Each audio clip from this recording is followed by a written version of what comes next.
Today, we are taking on a subject that feels incredibly current and honestly pretty unsettling.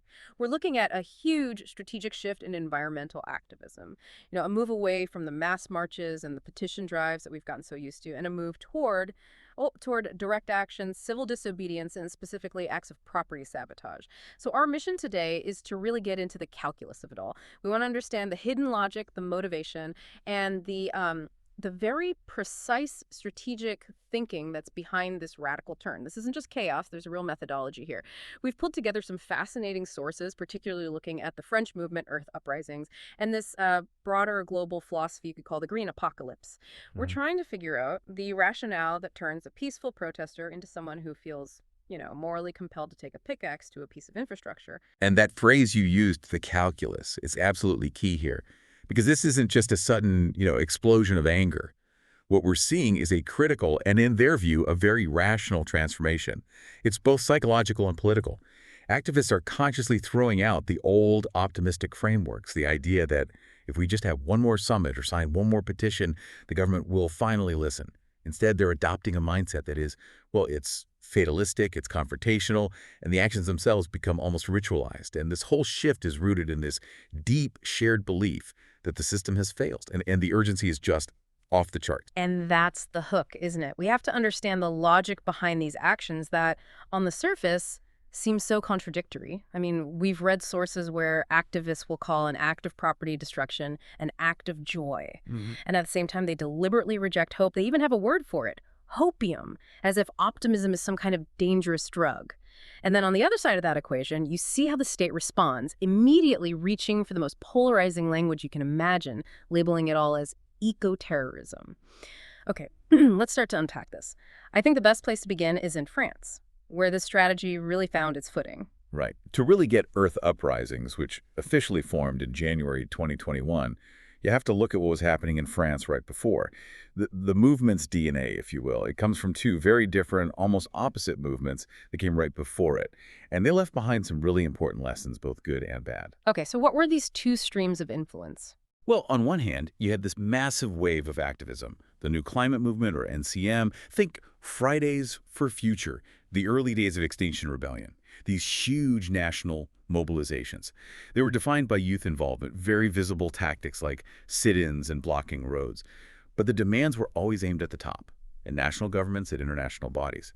The problem was, by late 2019, even before COVID hit, that momentum just stalled.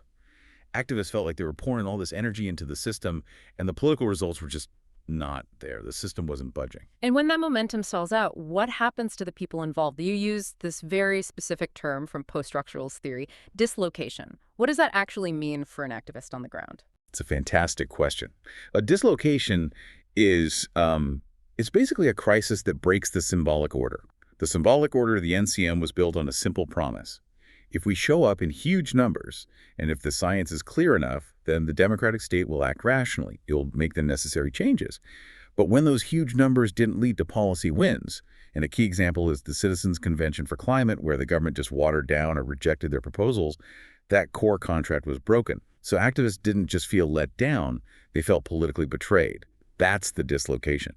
It's a moment of profound failure that forces you to find a completely new path because the old one is a dead end. So, okay, the big global top-down approach failed. It led to this dislocation. Where do they look for a new model? They look to the second key influence, the ZAD movement. ZAD stands for Zone à Défendre, or Zone to Defend. And this was a totally different model. It was all about successful, long-term land occupation and very localized resistance. The most famous example, of course, is the ZAD at Notre-Dame-des-Landes, or NDDL. Activists there fought for decades to stop a new airport from being built, and in 2018, they actually won. The government canceled the project. So the ZAD provided a working template. Exactly. It was the tactical inspiration that answered the NCM's failure. It shifted the entire focus. You move away from these abstract national climate policy demands, and you move toward these very specific, localized fights over a piece of land. It showed that by physically embedding yourself in a place, you could win tangible victories against these huge mega projects. You can really feel the activist burnout in the sources, can't you? The sense that all their political capital was just being squandered. The Citizens Convention is such a good example. I mean, they had 150 randomly selected citizens who developed these incredibly serious climate proposals. And when the government just dismisses key parts of it, you can see how that would create this deep feeling of powerlessness. And that just fuels the eco-anxiety and the need for something more confrontational. This whole journey is really embodied by activists like Lena Lazar, who's a key spokesperson for Earth uprisings. She was a physics student. She was helping organize these huge peaceful protests, and then she dropped out of university. She said something I think is critical. She said, "We must reinvent ourselves, lead people towards civil disobedience, mount more radical actions. The peaceful way was just seen as too slow, too weak for the scale of the crisis. But even as they're doing this, they're so aware of the state's narrative. She insists we refuse to be labeled as criminals." Precisely. And the founding of Earth Uprisings was the moment that synthesis became formal. It was a very calculated move to overcome the limits of the other movements. The NCM was too ineffective, and the ZADs were maybe too isolated. So they brought together this incredibly diverse group: traditional environmentalists, anti-capitalist groups from the radical left, and even some disillusioned farmers. And they all agreed on 3 key strategic points. What were they? First, they built a durable alliance, what they very specifically called a composition. Second, they focused all their efforts on the local defense of rural lands, and they captured that idea with the very flexible phrase, la question de la terre, the land issue. And third, and this is the most important for our deep dive into the calculus, they officially adopted direct action tactics, which they defined as blockade, occupation, and disarmament. This was their structured, logical response to the NCM's failed promise. Hashtag tactic 1.2. Disarmament and the focus on localized conflict. Let's really drill down on that third point, disarmament.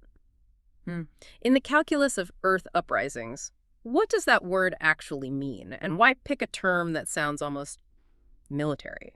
It's a very deliberate choice of words. It's a euphemism, as you said before, for the intentional sabotage of machinery and infrastructure, but it's also an ideological framing. If your worldview is that the system itself is committing violence against the Earth, what they would call ecocide, then attacking the tools of that violence isn't aggression. It's framed as an act of self-defense. It's disarmament. You're not harming nature, you're harming the things that are harming nature. And it has a dual purpose, right? Yes, it's meant to create a kind of ideological convergence. The goal is a radicalization of environmental activists and an environmentalization of radical activists. Yeah. So the classic environmentalist learns direct action tactics from the radicals, and the radical leftist, who might have been focused on anti-capitalism in a more abstract way, now has these very tangible ecological targets. It blurs the lines between the groups and makes the whole alliance much stronger. And this is all tied to that tactical shift away from global policy. So instead of trying to lobby the government to change its 2050 carbon targets, which is this huge, complex, abstract thing, they pivot to these hyper-localized fights over land. Our sources really stress how different this is from the NCM's focus on national leaders and UN conferences, where success feels so intangible. Here, success is something you can see. A project gets delayed. A piece of machinery is out of commission. And they found the absolute perfect target for this new calculus in the controversy over megabasins, especially in Western France. This conflict was the perfect embodiment of the systemic injustice they wanted to fight. Explain what these megabasins are, because these aren't just big ponds. Oh no. These are massive industrial-scale reservoirs. Some of them can hold up to 190 million gallons of water. We're talking hundreds of Olympic swimming pools just carved into the landscape. They pump water from the groundwater aquifers, mostly in the winter, and store it for huge industrial farms to use in the summer. Critics, and this includes small farmers, environmental groups, and of course Earth uprisings, they don't see this as sustainable agriculture. They see it as land and water grabbing. They accuse these big agro-industrial farms of basically hoarding a public resource for private profit, all while droughts are getting worse and local rivers are running dry. So the conflict isn't just about the climate in general. It's large-scale corporate agriculture versus small local farmers and the local ecosystem itself. Precisely. And this localized fight gives them a concrete, visceral target. It's not an abstract policy you're fighting. It's a giant hole in the ground and a network of pipes. The story about Lena Lazar at one of these actions is so telling. We know the protesters trespassed onto a construction site, they dug up pipes, and they used angle grinders to literally rip a section of pipe out of the ground. It was an act of engineering interruption. And what was the symbolic meaning of an act like that? How did they frame it? Lazar described how the water gushed out and returned to the earth. The framing is everything. In their view, it's not vandalism, it's a necessary intervention to restore balance. They're disrupting the flow of ecocide. They see the infrastructure itself, the pumps, the pipes, the basins, as the direct source of violence against the land. So disarming that infrastructure becomes an act of ecological self-defense. It becomes a moral duty driven by the urgency of the crisis. And this new method led almost immediately to these massive confrontations. The protests at Sainte-Soline in March of 2023 was a real turning point. 30,000 people showed up to protest the construction of one of these basins. And that event just cemented this antagonistic relationship with the state. The police response it was unbelievable. They deployed something like 3,000 French gendarmes, basically turning this rural area into a war zone. Yeah. They fired an estimated 5,000 tear gas canisters in less than 2 hours. The level of police violence was staggering. It resulted in very severe injuries. 2 people were left in a coma. Several activists lost an eye. Wow. And this clash was absolutely critical to the movement's calculus. The sheer amount of state force, which they saw as protecting corporate interests, it just immediately validated their entire narrative. The state wasn't a neutral arbiter, it was an agent of ecocide. It reinforced that dislocation we talked about. You can't engage with the system politically, they concluded. You have to oppose it physically because the system will meet you with violence. And that just guaranteed the government's response would be equally severe. Okay. That brings us to the psychological engine that's driving this whole thing, not just in France, but globally.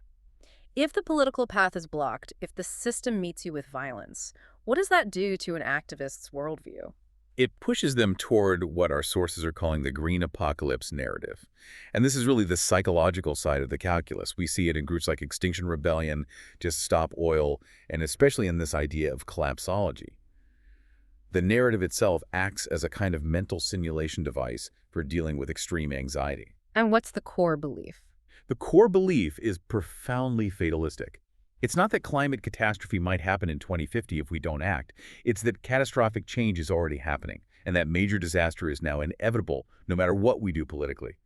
The conclusion they draw is that our current civilization is collapsing, or, at the very least, that the current political order has to go. So the narrative is pretty rigid then. The world is ending, there's very little we can do to stop it, there's a group of evil people in the fossil fuel lobby or corrupt governments to blame, and the only salvation left is maybe moral or spiritual, not practical. That's it, exactly. And this belief system forces a direct confrontation with what we could call mainstream optimism. You can see the difference so clearly when you look at how institutions talk. The UN Secretary General, for instance, might use scary language like climate time bomb. Yeah. But the message is always hopeful in the end.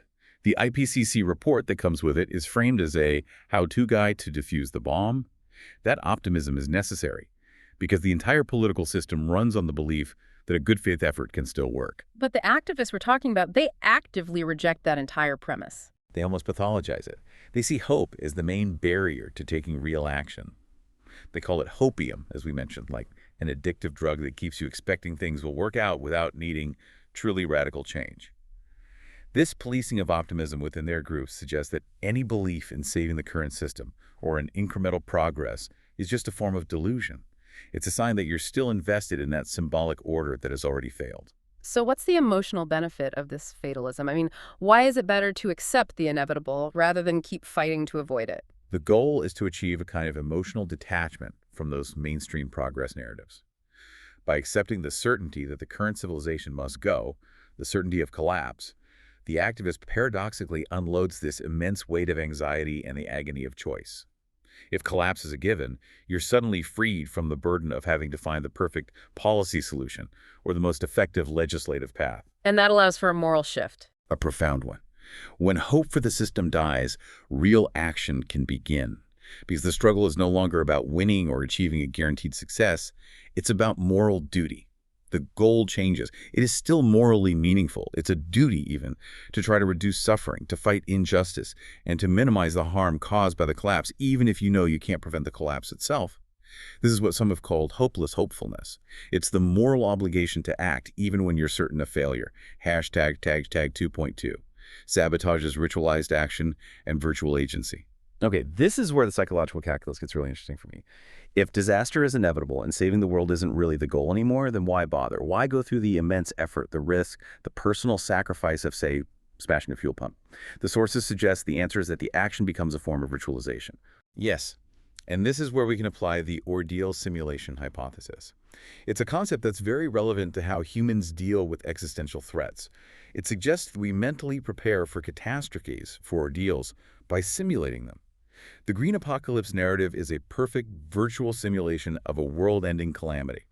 This simulation triggers anxiety because of this profound loss of agency, right? This feeling that you have no control over the future. And when you feel that loss of control, When you're faced with an uncontrollable threat, human cognition often falls back on ritualized behaviors.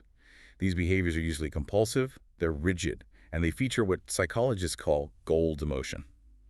That means the action itself, the performance of the ritual, becomes more important than the specific outcome it's supposed to achieve. Rituals are this evolutionary mechanism that lets us regain a virtual sense of agency over a world that feels completely out of control. so the activist knows deep down that smashing one single fuel pump screen won't stop climate change.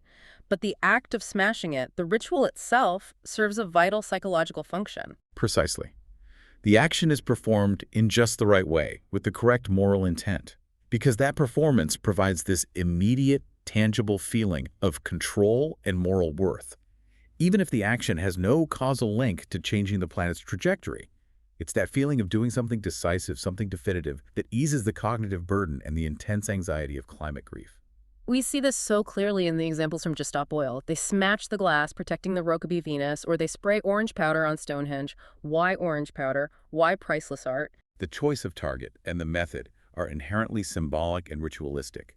That orange powder has become like a sacred color for Just Stop Oil. It's their signature. And they apply it rigidly to all sorts of institutions and symbols, government buildings, famous paintings, even snooker tables. The goal is maximum provocation. You're trying to force the public to confront the crisis through shock, not through persuasion.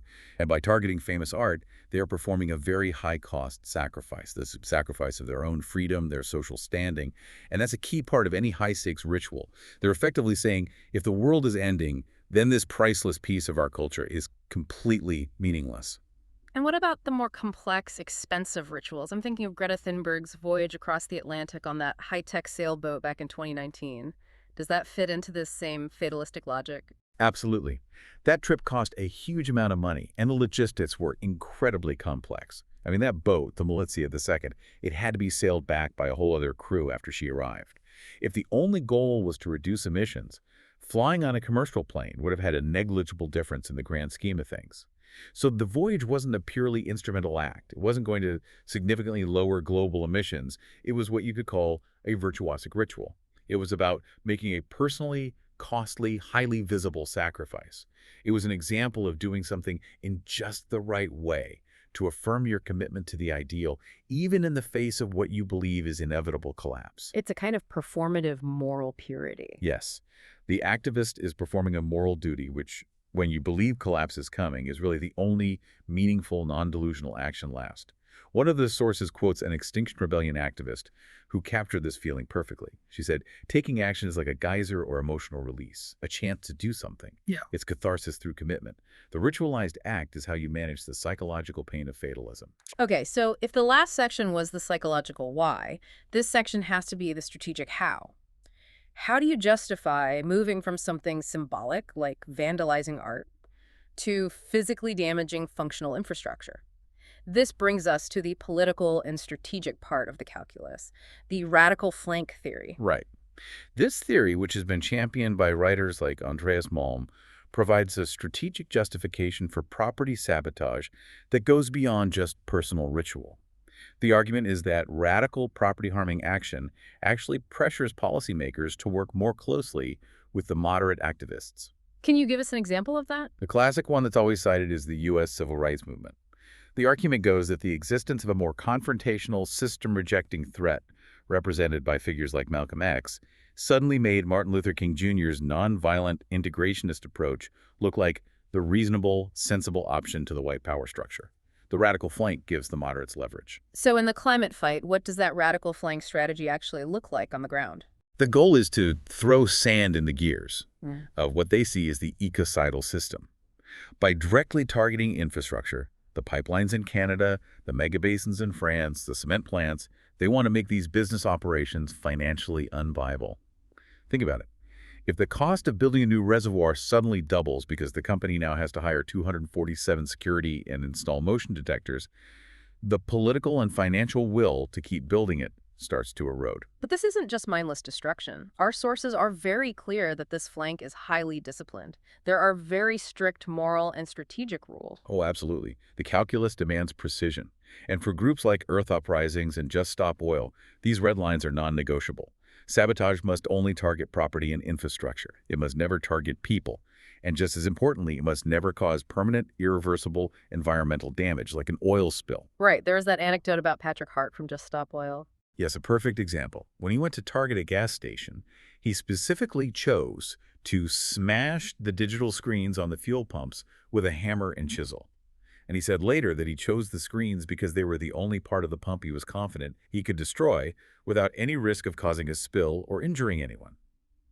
The destruction is calculated.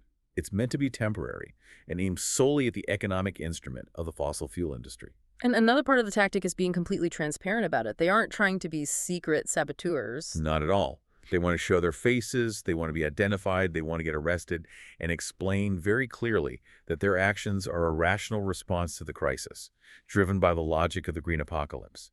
They use the massive media coverage that these acts generate, the shock of the orange powder, the images of police clashes, to broadcast their message that humanity is headed for annihilation. They're trying to transform what the state calls a crime into what they call social disobedience, arguing that the real violence is being done by the companies destroying the planet for profit. And does it work? I mean, in France, did they actually succeed in driving up the cost of business? Well, Earth Uprisings claims they have had a significant practical impact, especially in Western France. They say their big publicized actions have inspired smaller, copycat attacks that have damaged mega basins across the region. And more concretely, they argue that the sustained pressure has pushed up construction costs. Sources do indicate that companies building these basins now have to budget for much more security fences, motion detectors, round-the-clock guards. So while it's hard to put an exact number on it, the perception that activist pressure creates real economic costs is vital for validating their whole radical flank strategy. If politics won't stop a project, maybe making it unprofitable will. Hashtag 3.2, building the equivalential chain and the power of La Terre. Let's circle back to the foundation of Earth Uprisings, which was this need to build a really broad alliance, their composition.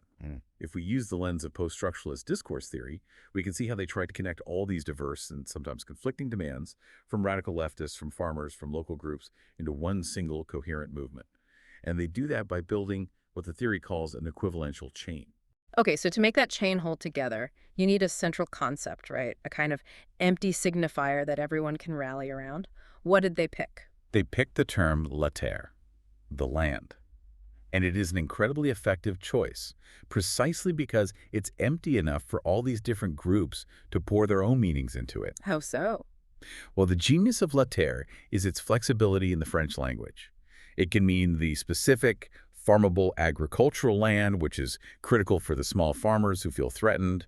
It can mean the natural ground, the local ecosystem, which is what the environmentalists care about. Or it can mean the planet Earth as a whole, which is the focus of the global climate activists. This huge semantic range allows a small farmer who's worried about his well running dry to stand shoulder to shoulder with an urban anti-capitalist activist who's focused on global climate justice. They can all say they are fighting for La Terre. And it connects to a deeper French cultural history too, I imagine. Oh, absolutely. It gives the movement this powerful historical resonance. It links them back to other famous French land defense protests, like the fight against the Larzac military base in the 70s or the successful ZAD at NDDL. By saying they are defending La Terre, they're not just being environmentalists. They're tapping into a tradition of peasant defense. And at the same time, they're making a philosophical critique of the modern idea of man-dominating nature. The activists get to position themselves as nature defending itself. It's a very powerful, unifying story that cuts through all the policy jargon. So the equivalential chain connects all the dots. The demand to stop a megabasin becomes the same as the demand to stop industrial farming, which is the same as the demand to stop neoliberal capitalism, all because they share a common enemy, the forces attacking La Terre. That's the logic. Yeah. But the source material points to a really critical point of friction here. While the discourse, the story they tell, is very broad and inclusive, the actual makeup of the groups on the ground doesn't always reflect that. What do you mean? The interview data shows this disconnect between the unifying story and the actual demographics. Even though the alliance with farmers and local residents is central to their public identity, the local committees that organize for Earth uprisings are, in reality, predominantly staffed by young, urban, middle-class, far-left participants. The local residents and farmers, while they might show up for a big protest like San Celine, are often absent from the day-to-day decision-making. So the alliance works great on paper as a concept, but the organizational heavy lifting is still being done by the usual activist core. And that raises some big questions about how sustainable that coalition really is. It creates a vulnerability for them. It makes it easier for the state to dismiss the movement, to argue that it's just a small group of far-left agitators trying to impose their agenda on locals who aren't really interested. And that weakness played right into the government's own calculus of antagonism. And the moment of real escalation was, of course, the government's reaction after San Celine. When the Interior Minister, Gérald Darmanin, comes out and labels the group's actions as eco-terrorism and intellectual terrorism, that just fundamentally changes the game.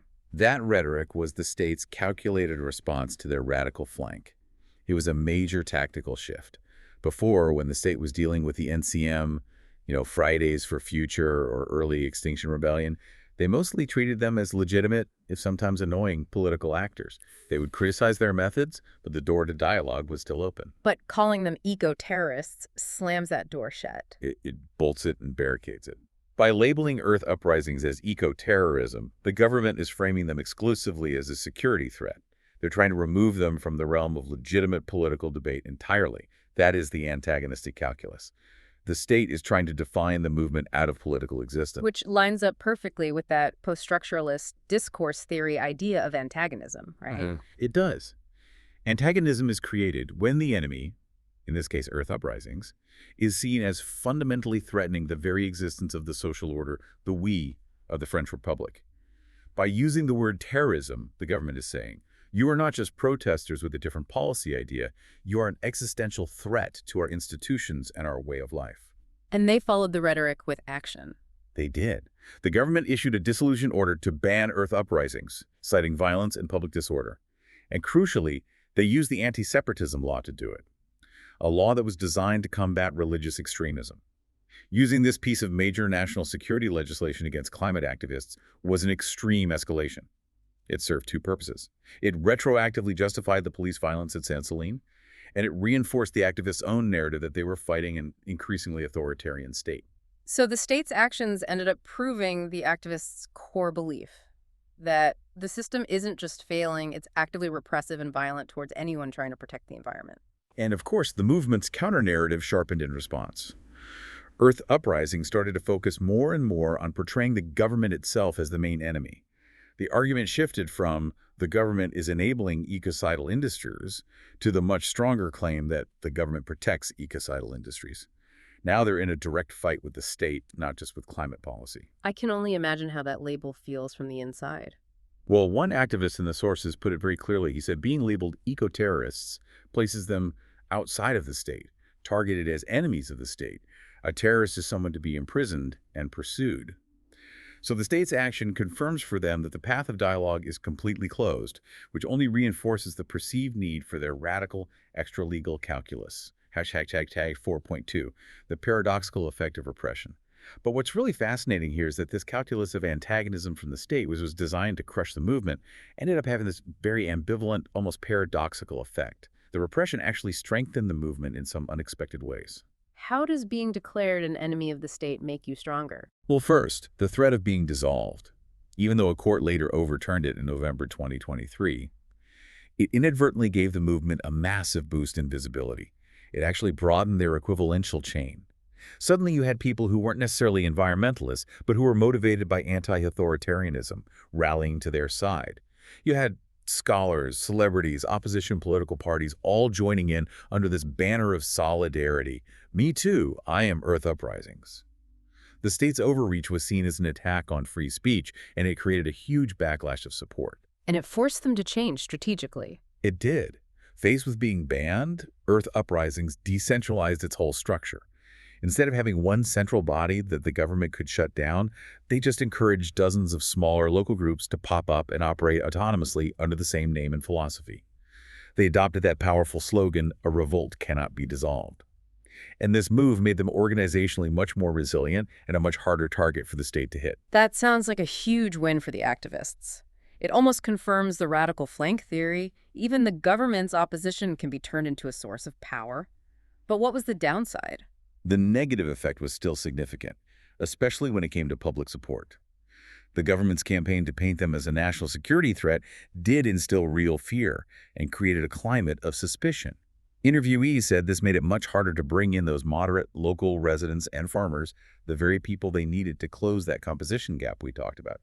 It basically put a ceiling on their mass appeal, even as it hardened their core identity. So how did they try to fight back against that dangerous criminal image? By focusing on collective action, community, and maybe most importantly on appearance. This is their counter-calculus to the state's antagonism. They deliberately create a festival atmosphere at their protests. They bring kids, they bring donkeys, there's music, local farmers show up on their tractors. They're trying with all their might to present these actions not as the sinister work of terrorists, but as joyful community resistance, as a vibrant defense of the land. Right, Lena Lazar talked about this. Sabotage has to be done collectively with joy and music. It's a strategically brilliant framing. It counteracts the bleak, fatalistic side of the green apocalypse by injecting joy into the moral duty. And it sends a message to the public. If terrorism looks like a family-friendly festival, maybe your government's definition of terrorist is wrong. The maxim becomes central to their survival. Radicalism must always be supported by a mass of people to be victorious. They're trying to find legitimacy through mass participation, turning what could be seen as individual crimes into these collective, joyous rituals of resistance. This entire deep dive, it just reveals a movement that is operating with a very rigorous, if also very bleak, internal logic. The radical turn in climate activism, especially what we see in France, it's not reckless. It's a highly calculated response to what they see as total systemic failure and the certain onset of catastrophe. Absolutely. The shift to property sabotage is driven by that internal psychological calculus of dislocation, which leads them to adopt this paradoxical philosophy where action is a moral obligation, not a strategy for guaranteed success. It's a fundamental move away from seeking political solutions and toward simply asserting moral duty. And you end up with these two incredibly powerful opposing calculi clashing. On one side, you have the psychological calculus of fatalism, where activists use these high-cost, ritualized actions to regain a sense of virtual agency in a world that feels out of control. And on the other, you have the political calculus of the state, which uses the language of security, eco-terrorism, and legal force to try and push the movement outside the boundaries of legitimacy.